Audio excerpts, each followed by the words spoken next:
Desde que eu me entendi por gente, eu tinha um incômodo que eu não sabia o que era. Mas era um incômodo forte, assim, de situações mais sérias na minha vida, mas aí é outro TED, e de situações mais corriqueiras, do tipo, eu tinha que explicar para o meu pai que eu não precisava casar para eu sair de casa. Eu podia sair de casa e trabalhar e me sustentar. Eu me via numa situação, às vezes, de querer mudar minha personalidade, que é, né, como vocês podem ver assim, para o meu ex-namorado, porque ele falava que eu tinha muito amigo homem e que pegava muito mal ficar abraçando esses amigos. E eu me questionava, cara, será? Mas não está certo isso.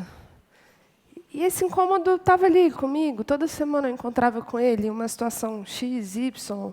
Esse incômodo, sabe, me apelidava. Ele esteve presente comigo a vida inteira. Mas aí, eu, Ellen, aos 25 anos, engravidei solteira. Aí esse incômodo falou assim, oi, eu vou estar aqui agora na sua vida todos os dias. Toda hora, querida, toda hora você vai lembrar que eu existo. Eu não sabia o que era, né? Mas ao engravidar e estar solteira, sem um companheiro, sem um namorado, parece que eu incomodei. Eu comecei a incomodar as pessoas. Eu comecei a sair na rua e parecia que eu estava com um abacaxi de glitter na cabeça. Eu só estava grávida. E ao perguntarem para mim, e o pai, e o seu namorado? Eu falava, não, eu não tenho namorado. Ah, você separou? Não. Ah. Era realmente algo... E aí, mãe, grávida, fui perguntar para outras mulheres, né? Você também passa por isso, esses sintomas? E ao descrever os sintomas, eu descobri que chamava machismo, né? Isso aí, na minha vida. E ok, vamos lá. Machismo, né? Por que eu estava vivendo machismo? Porque eu tinha virado mãe. A partir do momento que a minha barriga começou a crescer, eu já era identificada como uma mãe, mas eu não estava cumprindo um papel social de mãe, um papel pré-determinado. Por isso que eu comecei a incomodar tanto. Mas eles se perguntam, pré-determinado por quem? Quem pré-determinou esse papel? De uma mulher, mãe? Não foi uma mulher, não foi uma mãe. Foi um homem. E foi o patriarcado. Como assim era em patriarcado? Bom, o patriarcado está aí, ele existe, às vezes você não sabe o nome dele, mas a nossa sociedade é patriarcal.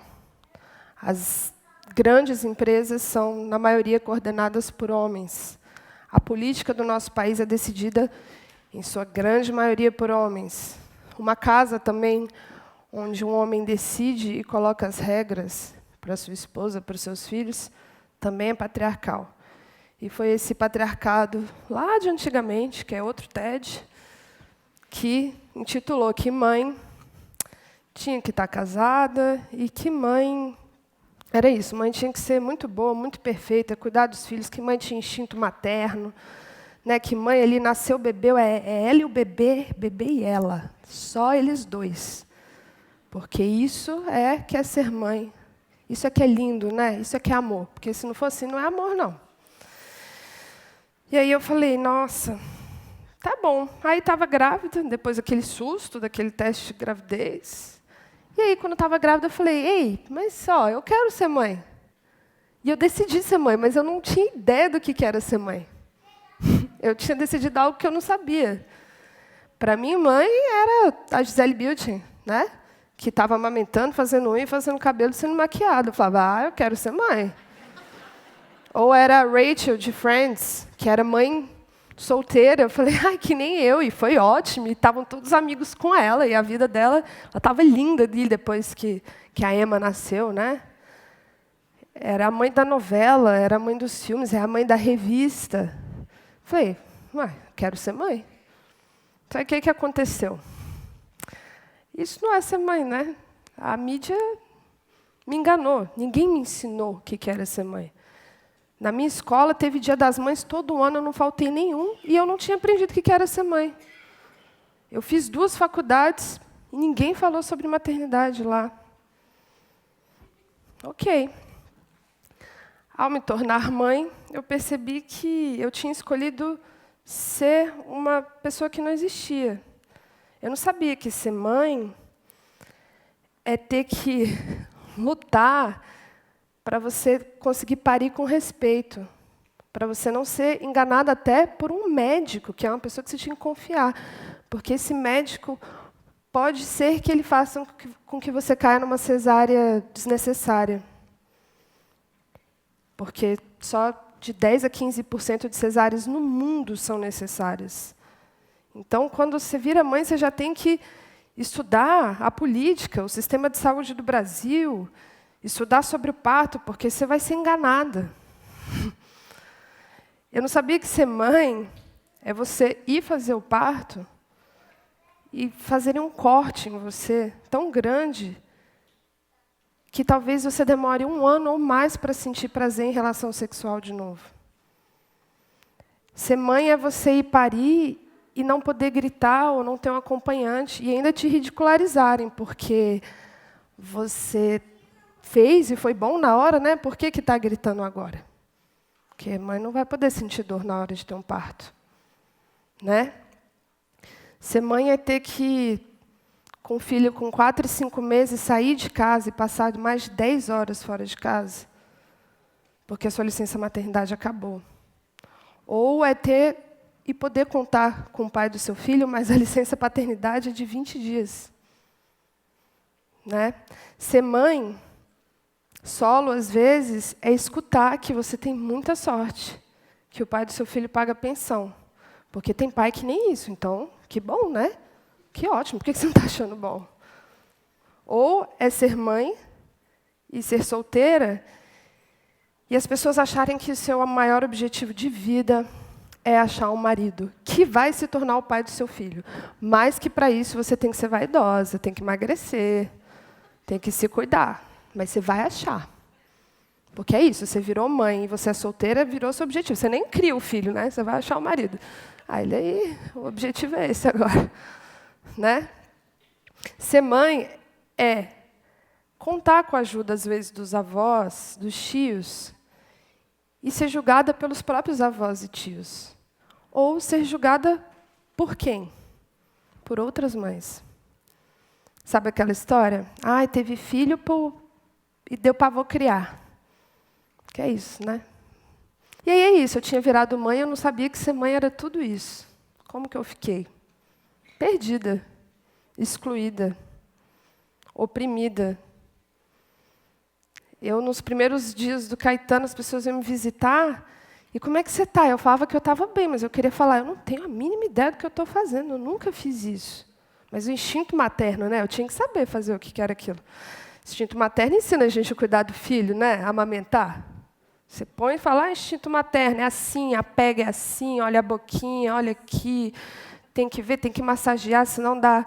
Né? Instinto materno que ensinou para a gente, não foi? Não foi, né, gente? Pois é, então eu tinha virado mãe e tinha caído numa cilada. E eu me senti sozinha no mundo.